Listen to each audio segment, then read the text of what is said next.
are about to head off to the circus. I know I tried to go to the circus yesterday, but the wind was blowing, the rain was coming down, it was really nasty out.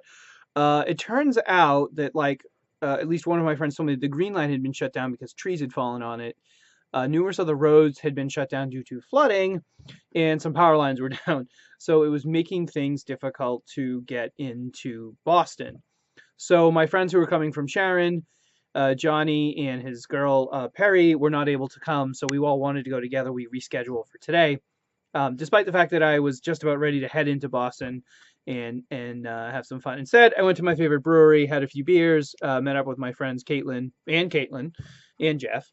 It was Caitlin's birthday, so and she's the owner of the brewery, and that brewery happened to have named a beer after Chainsaw Maidens from Hell. So it was a good night for me because anytime I can head out to a brewery and have a couple of good beers, it's always a good night. But I had to get up at 6 a.m. to go to work today and found out that the show I was working on was canceled.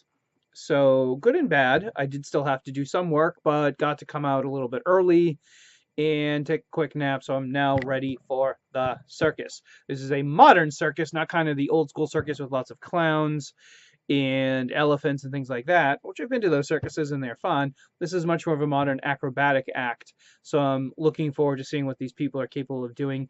They look like they're in top physical condition, that they are peak, and I just love circuses. So this is going to be a lot of fun for me, and I'm probably really going to give it a good high mark if I am really impressed. It's not easy to impress me these days, but some of these people really can because I'm old and used to be able to do cool stuff with myself physically and can't anymore. So it's not hard to impress me that much. But this circus looks cool. I can't wait to check it out. And let's head there now.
We are back from the circus. We went and saw Circus S at the Boch Center here in Boston. It's playing for the next couple of days, so they were worth checking out. They were really cool. It was a much more modern circus, so if you're thinking of big tops, elephants, and that kind of thing, this was not your circus. This circus was more performance-based and acrobatics and very minimalist. So the first thing I noticed was that it's going to be a minimalist performance. There's a big mat, diamond-shaped mat on the stage, and very minimal lighting. The lighting was actually very good, but not overly powering. And they did very effective use of fog and hazing and misting and so forth to give it this atmospheric feel to it. So in that sense, they wanted to make it more about the bodies, the movement, and the kind of performance they had, as well as the ensemble pieces that they had, because this is a crew that worked incredibly well together to do these really amazing gymnastics, acrobatic effects.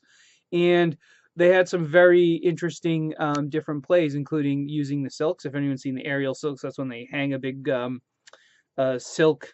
It looks like a big giant sheet from the ceiling, and then they do acrobatics within those sheets. So the silk act was really well done. And they did hula hooping. There was one girl who did really great with the hula hoops. I think she got something like 5 or 6 hula hoops going all at once on multiple arms, legs, necks, heads. Um, and the acrobatics was great. People throwing each other, catching each other, all this really cool stuff. So it was a really, really well put together show, and I really enjoyed it. At the same time, if I have to give my honest assessment of it, I kind of felt like, well, there was nothing to carry the show through. There wasn't a really major theme that I could sense. There wasn't like a really sophisticated storyline that I was following. It kind of just went from act to act to act to act.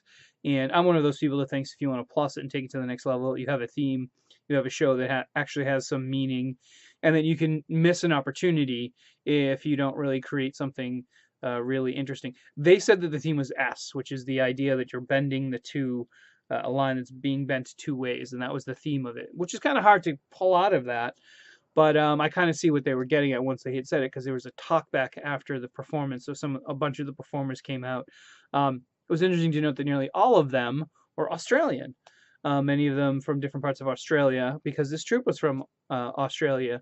So it's good to see see an international cast coming here and touring, and hopefully they get to see some of the United States, and hopefully see some of Boston. One of the girls was from France. We won't hold that against her. We like the French. And the rest of them were all, as I said, Australian. So really cool group, really well done. My friend Johnny already has a review up, and I'm going to put a link to that down here at Boston Events Insider. You guys can go check it out, and hopefully he's going to link to my video he usually does when I review things. And he agreed that like it needed a story to kind of like carry things through and so forth to really make it a really like moving piece. Now the example I have to give is Cirque Du Soleil. It's really not right to compare these guys to Cirque du Soleil, which is a very different animal, but they genuinely have a theme that's very easy to see what they're talking about or what they're doing. Sometimes it's been water, sometimes it's been fighting, sometimes it's been something else. I went and saw, what was it, La Nuva? It was La Nuba, and they do different ones. There's one about egg, there's a dragon one. So they all have these different themes that kind of connect everything together, even if they're just acts. And I almost feel like this should have had something that was a little bit more concrete. All of the costumes were just people in black, and there was really nothing to connect anything together. So other than that, I think it was a really good performance, and it really is great if you're someone who really likes to see acrobatic work, gymnastics work, and that sort of thing. All of it was to music, so it was kind of like dance, but not quite dance because it was more acrobatic. Dancing is more like moving to the rhythm of the music, and it wasn't quite that, but it had elements of dance in it. Now, one of the coolest things they did was at a certain point they strapped a microphone to a guy's chest, and then they did the acrobatics. And I'm not sure why this was. They even stuck a microphone in his mouth, so you like heard him breathing. And I think this might have been to send the message about how the bodies interconnect with one another, because you just hear like scraping of bodies as he's working with a partner to create these different acrobatic moves, and you get the sense that they're giving you like this sound that only they might hear, like the sound of the two bodies really in close proximity. So that was a really neat thing. And I thought that was very clever and innovative, and almost would have liked to have seen a little bit more of that. And so that was really cool. But otherwise, I think it was a really good performance. Go check them out. They're at the Boch Center today. And unfortunately, this should have been a review that was up yesterday, so you could have gone to see them yesterday too. But unfortunately, the storm took us out, and that's it. So check them out. Circa S, the Boch Center, and I'm going to put a link right down to Johnny's review on Boston Events Insider, so you can read that and decide whether or not you want to check them out. All right, that's it. Like us, subscribe to us. We need more subscribers, and we'll see you next time.